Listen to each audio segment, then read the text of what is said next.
Okay, so we're looking at community, and we're going to look through some stories in the Bible, yes, but we're also going to ask ourselves some questions around community, because it's very easy for us, I think, to get into, in our head, we're like, yeah, of course I've got community, of course I know community.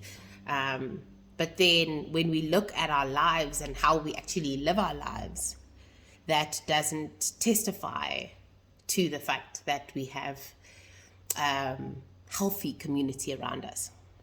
So we're going to go through a few Bible stories, a few Bible verses maybe.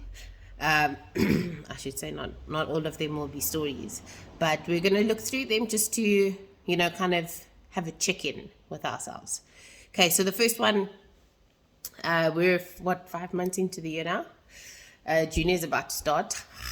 Anyway, but when we let's just look at 2020.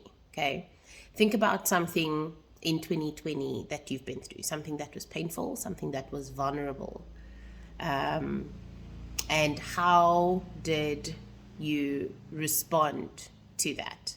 Okay, so like, who did you share it with? How did you share it with them? And the story that we're going to look at to kind of, touch base on this thing I mentioned in the previous video. I'm not going to read the whole passage, but is John 11, right? When Lazarus dies. So yeah, they send him a letter and all that stuff.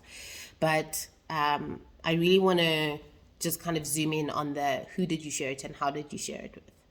One of my favorite things about this account, the way the story is written, is you've got, so I'm going to read in John 11 in verse 21. Okay, well actually start verse 20. So when Martha heard that Jesus was coming, she went and met him, but Mary remained seated in the house. Verse 21.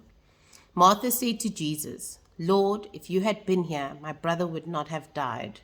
But even now, I know that whatever you ask from God, God will give you. Jesus said to her, your brother will rise again. Okay. Contrast that to verse 32.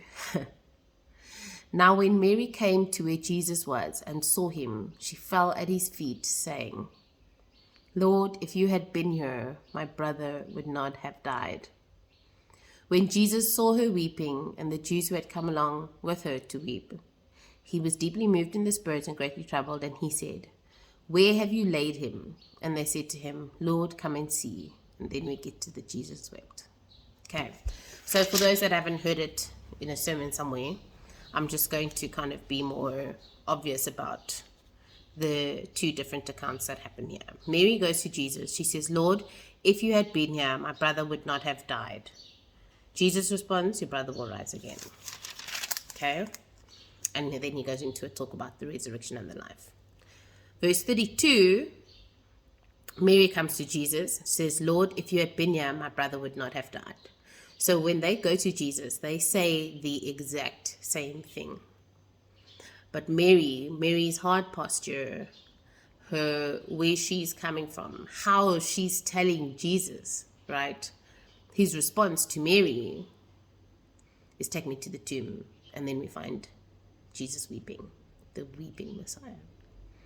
Okay, so it's not just that, who are we telling? Because both sisters went and told Jesus.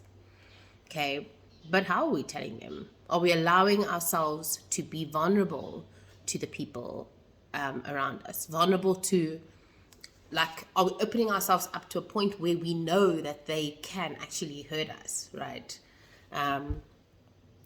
Because if that's not part of what you get to do in your community, then something is lacking. Something is lacking. Okay. So that's question one. Well, that's the first question. I'll see you guys next time.